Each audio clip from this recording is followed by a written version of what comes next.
నమస్తే welcome to life line. ఈ రోజు లైఫ్ లైన్ లో మనం మాట్లాడుకోబోయే టాపిక్ కిడ్నీలో రాళ్ళు. హోమియో చికిత్సలో దీనికి ఎటువంటి టెక్నిక్స్ ఉన్నాయి, అలాగే ఈ సమస్యను తగ్గించడానికి ఎటువంటి డైట్ ని ఫాలో అవ్వాలి, అలాగే ఈ సమస్యని ఎలా గుర్తించాలి అనే అంశాలకు సంబంధించి ఈ రోజు లైఫ్ లైన్ లో మాట్లాడుకుందాం. మనతో పాటు ఉన్నారు డాక్టర్ ఇనామ్ గారు, హోమియో కేర్ ఇంటర్నేషనల్ హాస్పిటల్ నుంచి. నమస్తే ఇనామ్ గారు. నమస్తే అండి.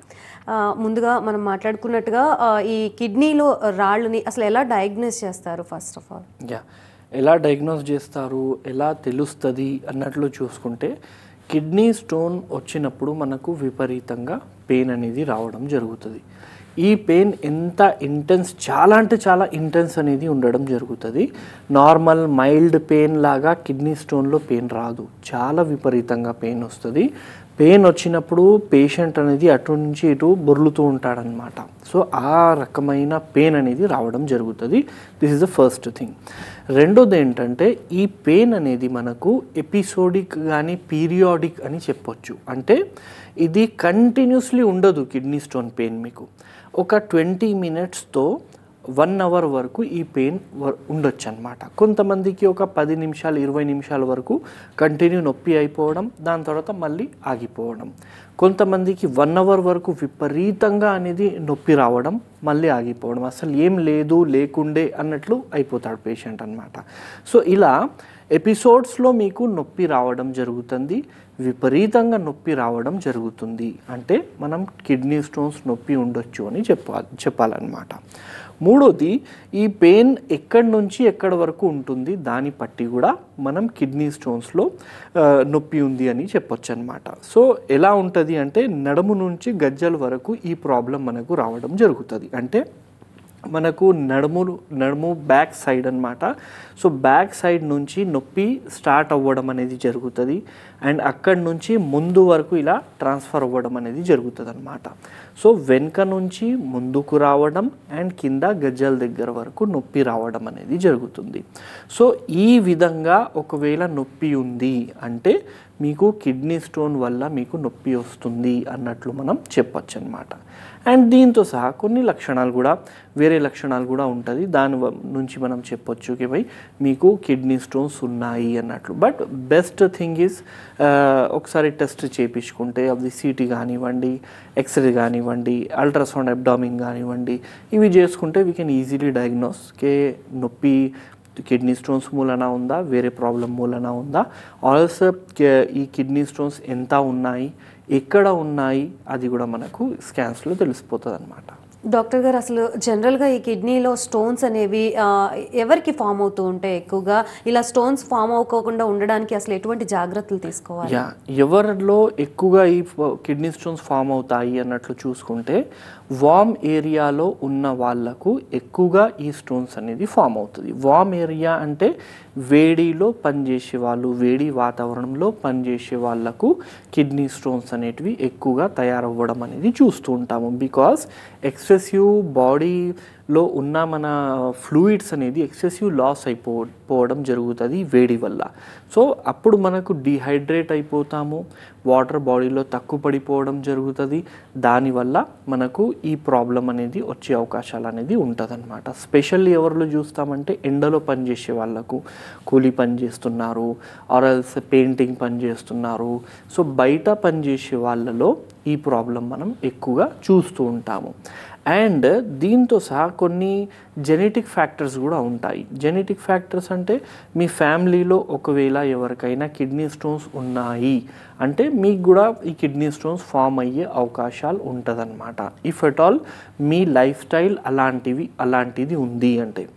ఇప్పుడు లైఫ్ స్టైల్ ఎలా ఉంటే మనకు ఈ ప్రాబ్లం రావచ్చు, అండ్ ఇంకా ఏం రీజన్స్ ఉన్నాయి దానివల్ల ఈ ప్రాబ్లం రావచ్చు అన్నట్లు చూసుకుంటే, ఫస్ట్ థింగ్, ఒకవేళ హైపర్ పారాథైరాయిడిజం అని ఒక ప్రాబ్లం ఉంటుందన్నమాట. ఆ ప్రాబ్లం ఉన్న వాళ్ళలో తొందరగా ఈ కిడ్నీ స్టోన్స్ అనేటివి ఫామ్ అయ్యే అవకాశం అనేది ఉంటుంది. అండ్ కొంతమందికి యూరిక్ యాసిడ్ లెవెల్స్ కూడా పెరిగి ఉంటాయి. సో అలా పెరిగి ఉండడం మూలన కూడా కొంతమందికి కిడ్నీ స్టోన్స్ ఫామ్ అయ్యే అవకాశాలు అనేది మనం చూస్తూ ఉంటామన్నమాట. అండ్ దాంతో సహా సర్టెన్ మెడికేషన్స్తో కూడా ఈ ప్రాబ్లం వచ్చే అవకాశం ఉంటుంది, but that is very rare అనమాట. అండ్ దాంతో సహా ఒకవేళ మీరు చాలా ఒబేస్ ఉన్నారు, ఒబేస్ అంటే వెయిట్ అనేది ఎక్కువ ఉంది.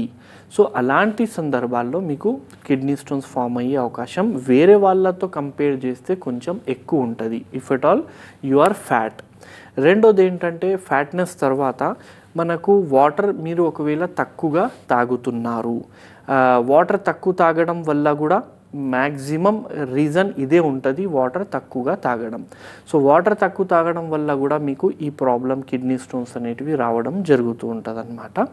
అండ్ దాంతో సహా కొంతమంది ఏంటంటే వాళ్ళ ఫుడ్ పరంగా చూసుకుంటే high protein intake, animal protein అనమాట. యానిమల్ ప్రోటీన్ అంటే వాళ్ళకు డైలీ నాన్ వెజ్ తినే అలవాటు ఉంటుంది చాలా ఎక్కువగా. అండ్ అందులో కూడా రెడ్ మీట్ తినే వాళ్ళలో మనకు ఈ ప్రాబ్లం అనేది ఎక్కువగా చూస్తూ ఉంటాము. దాంతో సహా సెడెంటరీ లైఫ్ స్టైల్ ఒకవేళ ఉంది, సెడెంటరీ లైఫ్ స్టైల్ అంటే మనకు ఎక్కువగా కదలికలు అనేటివి లేవు, ఎక్సర్సైజెస్ అనేది లేదు, ఒకటే చోట కూర్చొని మనం పనిచేస్తున్నాము అండ్ మనం ఒబేస్ ఉన్నాము. ఇలాంటి సందర్భాల్లో వేరే వాళ్ళతో పోలిస్తే మీకు ప్రాబ్లం వచ్చే అవకాశం చాలా అంటే చాలా ఎక్కువగా ఉంటుంది అన్నమాట. And if at all you are on medications like calcium supplements medicines అనేటివి కొంతమంది యూజ్ చేస్తూ ఉంటారు. సప్లిమెంట్స్ యూజ్ చేయడం అనేది తప్పు కాదు, కానీ అది కొంతమంది హ్యాబిట్ లాగా చేసుకుంటారనమాట. మేము ఎక్కువగా డైట్ మంచిగా లేదు అండ్ దానివల్ల కొంచెం కాల్షియం తీసుకుంటే మంచిగా ఉంటుంది అన్నట్లు సెల్ఫ్గా వాళ్ళు కాల్షియం తీసుకుంటుంటారు. కొంతమంది ఏంటంటే కొంచెం నొప్పులు వచ్చినా మనకు మోకాల్లో కానీ ఏ జాయింట్లో అయినా వాళ్ళకు కొంచెం నొప్పి అనిపించినా కాల్షియం కొన్ని రోజుల వరకు నేను వాడతాను అన్నట్లు సెల్ఫ్గా తీసుకుంటూ ఉంటారనమాట. ఇలా చేయడం చాలా తప్పు. కాల్షియం ఎప్పుడు తీసుకోవాలి, టెస్ట్ చేసుకొని మీకు కాల్షియం లోపం ఒకవేళ ఉంది, డెఫిషియన్సీ ఉంది అంటే అప్పుడు మీరు కాల్షియం వాడాలి. లేదంటే డెఫిషియన్సీ లేదు, నార్మల్ కాల్షియంలో ఇంకా మీరు అలాగే కాల్షియం సప్లిమెంట్స్ యూజ్ చేస్తూనే ఉన్నారనుకోండి, అలాంటి సందర్భాల్లో కాల్షియం బాడీలో చాలా ఎక్కువైపోయి మనకు కిడ్నీ స్టోన్స్ ఫామ్ అయ్యే అవకాశం అనేది ఉంటుందన్నమాట. సో ఇలా మనకు వేరియస్ కాజెస్ ఉన్నాయి, దానివల్ల ఈ ప్రాబ్లం అనేది మనకు ఏర్పడవచ్చు. అండ్ అసలు ఎలా ఏర్పడుతుంది ఈ ప్రాబ్లం, ఎందుకు ఏర్పడుతుంది అన్నట్లు చూసుకుంటే, ఇప్పుడు చూడండి మన బాడీలో కిడ్నీస్ అనేది బాడీలో ఉన్న ఫ్లూయిడ్స్ని ఫిల్టర్ చేయడానికి ఉంటుంది. బాడీలో ఎన్ని మెటబాలిజం జరుగుతుంది అంటే ఎన్ని పనులు బాడీలో జరుగుతున్నాయి, ఆ పనులు తర్వాత ఒక వేస్ట్ ప్రోడక్ట్స్ కొన్ని తయారవుతాయి. ఇప్పుడు ఫ్యాక్టరీ నుంచి పొగ ఎలా వేస్ట్ ప్రోడక్ట్ లాగా ఉంటుంది, అలాగే మన బాడీలో కూడా కొన్ని వేస్ట్ ప్రోడక్ట్స్ తయారైపోతాయి. అది కాల్షియం ఆక్సిలేట్స్ కానివ్వండి, అది యూరిక్ యాసిడ్ కానివ్వండి, అవి ఏమంటే యూరియా కానివ్వండి, మన బ్లడ్లో ఎక్కువగా ఉంటుంది. కిడ్నీ ఏం చేస్తుంది అంటే దానికి ఫిల్టర్ చేసేస్తుంది, మొత్తం ఫిల్టర్ చేసేసి ఆ వేస్ట్ ప్రోడక్ట్స్ని జమ చేసుకుంటుంది. జమ చేసుకొని మనకు వాటర్ తాగినప్పుడు ఆ యూరిన్ ద్వారా మనకు బయటికి పంపించడం అనేది జరుగుతుంది. ఇది నార్మల్ ప్రొసీజర్ అందరిలో జరిగేది. ఇప్పుడు బయట రావాలి అంటే మనకు యూరిన్ అక్కడ రావాలి అండ్ యూరిన్ మంచిగా రావాలి, తక్కువ రావడం అనేది కాదు. యూరిన్ మంచిగా రావాలంటే వాటర్ ఉండాలి కదా బాడీలో, మనం వాటర్ అనేది బాడీలో ఎక్కువగా పంపిస్తలేము. స్పెషల్లీ లేడీస్లో చూస్తూ ఉంటాం అన్నమాట ఈ ప్రాబ్లం. ఎందుకంటే ఫీమేల్స్ కొంచెం తక్కువ వాటర్ తాగుతారు. వై బికాజ్ వాష్రూమ్స్ అనేవి మంచిగా ఉంటాయా లేదా అన్నట్లు అక్కడ వెళ్ళడం అనేది కొంచెం ఇబ్బంది అనిపించి వాటరే తక్కువ తాగుతారు. ఇలా తక్కువ వాటర్ తాగడం మూలన మనకు బయట పంపించడానికి వేస్ట్ ప్రోడక్ట్స్ బయట పంపించడానికి టైం అనేది ఉండదు, అక్కడే జమ అయిపోతూ ఉంటుంది, డిపాజిట్ అయిపోతూ ఉంటుంది. హై కాన్సన్ట్రేటెడ్ యూరిన్ రావడం జరుగుతుంది. యూరిన్ చేస్తున్నప్పుడు విపరీతంగా స్మెల్ రావడం, యూరిన్ చేస్తున్నప్పుడు ఎల్లో యూరిన్ రావడం, ఇలా ఉందంటే you are very dehydrated. So ఇలాంటి సందర్భాల్లో అది కొంచెం కొంచెం కొంచెం కొంచెం డిపాజిట్ అయిపోయి రాళ్ళు లాగా ఫామ్ అయిపోవడం జరుగుతుంది. అదే రాళ్ళకి మనం కిడ్నీ స్టోన్స్ అన్నట్లు చెప్తూ ఉంటాం అన్నమాట. సో ఈ ప్రొసీజర్ జరుగుతుంది. సో ఇందులో మనకు తెలిసింది ఏంటంటే వాటర్ మంచిగా తాగితే ఈ అన్ని బాధలు అనేటివి రావు. రైట్ డాక్టర్ గారు, ఈ స్టోన్స్కి సంబంధించి అవి వాటి సైజెస్ని బట్టి ట్రీట్మెంట్ అనేది ఉంటుందా లేకపోతే ఎలా ఉంటుంది? సైజు పట్టి ఉంటుందండి. ఇప్పుడు చూడండి సైజులు కూడా మనకు ఒకవేళ 5 mm కైనా తక్కువ స్టోన్ అనేది ఉంది, సో దానికి ట్రీట్మెంట్ కూడా అవసరం ఉండదు. మీరు వాటర్ మంచిగా తాగితే ఈజీలీ పాస్ అయిపోవడం జరుగుతుంది.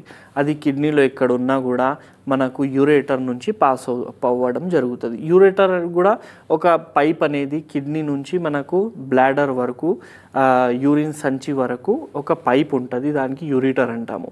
సో అందులో నుంచి 5 mm స్టోన్ అనేది ఈజీలీ పాస్ అయిపోవడం జరుగుతుంది ఇబ్బంది కాకుండా. అండ్ యూరిన్ నుంచి కూడా బయటికి వెళ్ళిపోవడం జరుగుతుంది అన్నమాట. కానీ దానికైనా ఎక్కువ ఉంటే మనకు ప్రాబ్లం అయ్యే అవకాశం అనేది ఉంటుంది. కొంతమందిలో కొంచెం యూరేటర్ తక్కువ ఉండడం వల్ల కన్స్ట్రిక్షన్ వల్ల నొప్పి కూడా రావచ్చు. దానికి అప్పటికప్పుడు మెడిసిన్స్ అనేటివి మనం ఇచ్చేస్తే వెళ్ళిపోవడం జరుగుతుంది అన్నమాట. సో యూజువల్లీ ఎప్పుడు మీకు కిడ్నీ స్టోన్స్ వచ్చినా మీరు వింటే ఉంటారు, మేము చెప్తూనే ఉంటాము వాటర్ మంచిగా తాగండి అని. మనం మెయిన్ క్వశ్చన్ ఏంటంటే వాటర్ అసలు ఎంత తాగాలి, ఎంత వాటర్ తాగితే మంచిది అన్నట్లు చూసుకుంటే, ఒకవేళ కిడ్నీ స్టోన్స్ వచ్చేసినాయి అలాంటప్పుడు మనకు 2 లీటర్స్ యూరిన్ రావాలి 24 అవర్స్లో. సో ఈ లెక్క ప్రకారంగా మనం వాటర్ తాగాలి. 2 లీటర్స్ యూరిన్ రావాలి. ఇప్పుడు 2 లీటర్స్ డాక్టర్ సాబ్ మేము ఎలా మెజర్ చేయాలి అన్నట్లు చాలామందికి డౌట్. అలాంటప్పుడు ఏం చేయాలి, గంటకి ఒక గ్లాస్ అనేది నీళ్ళు తాగాలి. గంటకు ఒక గ్లాస్ ఖచ్చితంగా మీరు నీళ్ళు తాగాలన్నమాట. అండ్ ఎప్పుడు కొంచెం టైం దొరికితే అప్పుడు కూడా మనం వాటర్ అనేది తీసుకుంటూ ఉండాలి. సో ఇలా చేస్తే తొందరగా బయటికి వచ్చే అవకాశం ఉంటుంది. 3 లీటర్స్ టు 4 లీటర్స్ వాటర్ తాగండి అన్నట్లు చెప్తాము. కొంతమంది ఏం చేస్తారు, వాళ్ళ తెలివి యూజ్ చేసుకొని పొద్దున లేవంగానే లీటర్ వాటర్ తాగుతారు, మళ్ళీ ఆఫ్టర్నూన్ తిన్న తర్వాత లీటర్ వాటర్ తాగుతారు, మళ్ళీ నైట్ వాటర్ తాగుతారు. సో ఈరోజు కోట అయిపోయింది, 3 లీటర్స్ 4 లీటర్స్ తాగినా. అలా తాగితే పని జరగదు. రెగ్యులర్ వాటర్ తాగుతూ ఉండాలి. ఒకటేసారి ఫ్లష్ చేయడంకైనా కొంచెం మనం యూరిన్కి వెళ్తూ ఉంటే అది తొందరగా బయటికి వచ్చే అవకాశం అనేది ఉంటుంది. సో ఈ విధంగా మీరు వాటర్ కన్జంప్షన్ అనేది చేస్తే ఈజీలీ బయటికి రావడం అనేది జరుగుతుంది అన్నమాట. ఈ స్టోన్స్కి సంబంధించి ఏ ప్లేస్లో ఫామ్ అయింది అనేది కూడా చాలా ఇంపార్టెంట్ అంటారు. అసలు ఏ ప్లేస్లో ఫామ్ అయితే బెటర్, త్వరగా ట్రీట్మెంట్ చేస్తే కరిగిపోయే విధానం ఉంటుంది, అలాగే ఏది క్రిటికల్ ఫామ్ అయింది? సో ఇందులో చూడండి, మ్యాక్సిమం స్టోన్స్ అనేటివి మనకు కిడ్నీలోనే రావడం జరుగుతుంది. ఇప్పుడు కిడ్నీలో కూడా మనకు upper pole, middle pole, lower pole అనేది ఉంటుంది. అంటే ఒక కిడ్నీ ఇది ఉందనుకోండి, దిస్ ఈజ్ అప్పర్ పోల్, పైన వచ్చింది, మిడిల్ అంటే ఇక్కడ, లోవర్ అంటే ఇక్కడ. ఇప్పుడు అప్పర్ పోల్లో వచ్చిన స్టోన్ ఈజీలీ తక్కువైపోవడం జరుగుతుంది, ఈజీలీ బయటికి రావడం జరుగుతుంది, ఇబ్బంది ఉండదు. మిడిల్ పోల్లో ఒకవేళ వచ్చిందనుకోండి అప్పుడు కూడా ఈజీలీ బయటికి వచ్చేస్తుంది. కానీ ఒకవేళ లోవర్ పోల్లో మీకు స్టోన్ ఉంది అంటే అది బయటికి రావాలి అంటే చాలా కష్టం అనేది అవుతుంది అన్నమాట. అది 2 mm 3 mm స్టోన్ ఉన్నా కూడా మనకు బయటికి రావడం అంటే చాలా కష్టం. సో ఇందులో అప్పర్ పోల్, లోవర్ మిడిల్ పోల్లో ఈజీలీ మనకు బయటికి వచ్చేస్తుంది అన్నమాట. దాని తర్వాత ఒకవేళ కొంతమంది నా దగ్గర వస్తారు, 10 mm స్టోన్ ఉంటుంది, బై మిస్టేకల్లీ వాళ్ళకు వేరే ప్రాబ్లంకి నేను టెస్ట్ రాసిస్తాను కానీ కిడ్నీ స్టోన్స్ వచ్చేస్తాయి. సో అప్పుడు వరకు వాళ్ళకు సిమ్టమ్సే లేకుండే, 10 mm స్టోన్ ఉంది కానీ సిమ్టమ్సే లేవు. సో ఇలా ఎందుకు జరుగుతుంది అంటే, ఒకవేళ కిడ్నీ స్టోన్ లోపల కదులుతుంది అంటేనే నొప్పి వస్తుంది. ఒకవేళ మీకు 3 mm స్టోనే ఉంది కానీ ఆ స్టోన్ కదులుతుంది లోపల, విపరీతంగా నొప్పి రావడం జరుగుతుంది. 12 mm స్టోన్ ఉంది, కదలట్లేదు, ఒకే జగాలో ఫిక్స్ అయ్యి ఉంది, మీకు నొప్పి రాదు. సో దీనివల్లనే మేము చెప్తాము సంవత్సరం మీరు డయాగ్నోస్టిక్ ప్రొసీజర్స్ చేసుకోవాలి, ప్రతి ఇయర్ టెస్ట్లు అనేది చేసుకోవాలి. ఇలా సైలెంట్ డిసీజ్లు కొన్ని ఉంటాయి, లక్షణాలు రావు వాళ్ళకి, ఆ డిసీజ్లను మనం పట్టుకోవచ్చు, ట్రీట్మెంట్ ఇవ్వచ్చు. ఇలా మీకు 12 mm వరకు ఉంది, నొప్పి లేదు, మనకు తెలియలేదు, ఇంకా మనం అదే లైఫ్ స్టైల్లో ఉన్నామంటే పెరిగిపోతుంది కదా, పెరిగిన తర్వాత మళ్ళీ ఆపరేషన్ చేయాల్సిన అవసరం ఉంటుంది. సో దాని కొరకు ఎవ్రీ ఇయర్ అనేది చేయించుకోవాలి. సో ఇంకా రెండోది ఏంటంటే, మనకు యూరేటర్లో ఫామ్ అవ్వడం అనేది జరుగుతుంది. యూరేటర్లో అంటే ఆ పైప్లో ఫామ్ అవ్వడం జరుగుతుంది అన్నమాట. సో పైప్లో మనకు 5 mm వరకు ఈజీలీ వెళ్ళిపోతుంది. 5 mm తర్వాత కొంచెం ఎక్కువ ఉందనుకోండి, మీరు వాటర్ తాగుతుంటే మంచిగా కింది వరకు వచ్చి మధ్యలో కానీ పైన కానీ ఈ కింద కానీ అది ఆగిపోవడం జరుగుతుంది. ఆ ఆగిపోవడం వల్ల కిడ్నీలో ఉత్పత్తి అవుతున్న యూరిన్ కిందికి పాస్ అవ్వలేకపోవడం జరుగుతుంది, రిఫ్లెక్స్ తయారవుతుంది. దాని నుంచి మనకు కిడ్నీలో వాపు రావడం జరుగుతుంది, హైడ్రోనెఫ్రోసిస్ అంటాం దానికి. సో అలా వస్తే కూడా మనకు కొంచెం ఇబ్బంది అనమాట. కొంతమందికి యూవీజే జంక్షన్ దగ్గర రావడం జరుగుతుంది అనమాట. జంక్షన్ దగ్గర అంటే సంచి దగ్గర, యూరిన్ సంచి ఎక్కడ ఓపెన్ అవుతుంది ఆ జంక్షన్ దగ్గర ఆ ఏరియాలో వచ్చేసి ఇరిగిపోవడం అనేది జరుగుతుంది అనమాట. సో ఇలా కూడా ఉంటుంది. కొంతమందికి బ్లాడర్లో వచ్చేసి అక్కడ ఉండడం జరుగుతుంది, వాళ్ళకు కూడా విపరీతంగా పెయిన్ అవుతుంది అనమాట. సో ఇలా బ్లాడర్లో అయినా రావచ్చు, అది యూరేటర్లో అయినా రావచ్చు, అండ్ కిడ్నీలో కూడా రావచ్చు. కిడ్నీలో ఉంటే కింద పోల్లో ఉంటే కొంచెం కష్టం బయట తీయడానికి, అదే యురేటర్లో పెద్దగా ఇరికిపోయిందంటే కొంచెం కష్టమైపోతుంది. అండ్ హైడ్రోనెఫ్రోసిస్ వచ్చింది చాలా రోజుల వరకు హైడ్రోనెఫ్రోసిస్ ఉంది అంటే కూడా కొంచెం కష్టం అవ్వడం జరుగుతుంది. అండ్ బ్లాడర్లో ఉంటే పెద్దగా కష్టం ఏముండదు, ఈజీలీ అది యూరిన్తో పాస్ అయిపోవడం జరుగుతుంది అనమాట. అండ్ ఒకవేళ యురేటర్లో ఉంది, దానికి ట్రీట్మెంట్ మనం ఎలా ఇస్తాము అంటే కొన్ని డైలేటేషన్ కోసం, అది యూరేటర్ డైలేట్ అవ్వడానికి కొన్ని మెడికేషన్స్ ఉంటాయి, అవి ఇచ్చి పాస్ అయిపోయినట్టు మనం చేస్తాము. ఒకవేళ 10-12 mm ఇరికిపోతే ఎట్లా అంటే 10-12 mm లోపల కూడా పోదు. అది ఒకవేళ 6-7 mm మహా అంటే 7 mm పోతే పోవచ్చు, అంతకైనా పెద్ద స్టోన్ దాంట్లో పోదు. సో అంతకైనా పెద్ద స్టోన్ ఉంటే హోమియోపతిలో మీరేం చేస్తారు అన్నట్లు చూసుకుంటే కొన్ని మెడికేషన్స్ ఉంటాయి. హైడ్రాస్టిస్ అని కొన్ని మెడిసిన్స్, బెరీబెరీస్ వెల్గారిస్ అని కొన్ని మెడిసిన్స్, ఇలా హోమియో కేర్ ఇంటర్నేషనల్ ఒక స్పెషల్ అన్నీ కలిపి మనకు ఒక స్పెషల్ ఫార్ములా అనేది ఉంటుంది అనమాట.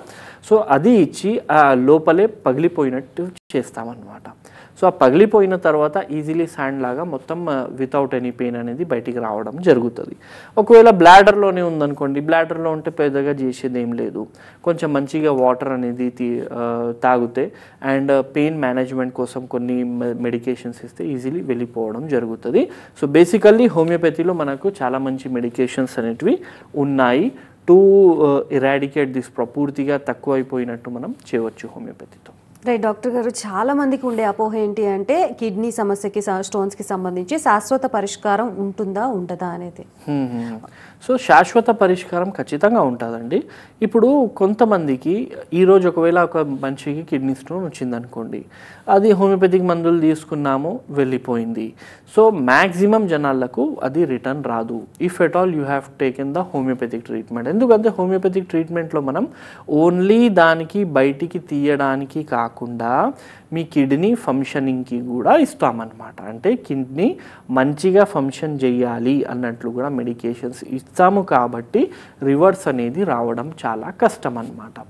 అండ్ ఈ కిడ్నీ స్టోన్ సమస్య ఎలా ఉంటుంది బేసికల్లీ అంటే, ఒకసారి వచ్చిన తర్వాత ఇంకా నెక్స్ట్ 10 yearsలో అది ఎప్పుడైనా మళ్ళీ రిపీట్ కావచ్చు, ఒకవేళ లైఫ్ స్టైల్ ఖరాబ్ ఉంది అంటే. కొంతమందికి అయితే టెండెన్సీయే ఉంటుంది, ప్రతి 2-3 నెలలకి వాళ్లకు ప్రాబ్లం అనేది ఏర్పడడం జరుగుతూ ఉంటుంది. సో అలాంటి వాళ్ళకు, ఆ టెండెన్సీ ఉన్న వాళ్ళకి ఏంటంటే కొంచెం లాంగ్ ట్రీట్మెంట్ అనేది అవసరం ఉంటుంది ఇన్ హోమియోపతి, సో దట్ ఈ టెండెన్సీ తక్కువైపోవాలి. ఇప్పుడు మా దగ్గర కొన్ని పేషెంట్స్, ఒక పేషెంట్ ఉండే 2 monthsలో ఒకసారి స్టోన్ రావాలి, స్టోన్ వచ్చినప్పుడు నొప్పి ఆయన రావాలి, మందులు తీసుకొని 2 daysలో వెళ్ళిపోతుంది స్టోన్, మళ్ళీ 2 నెలల తర్వాత మళ్ళీ వస్తాడు ఆయన.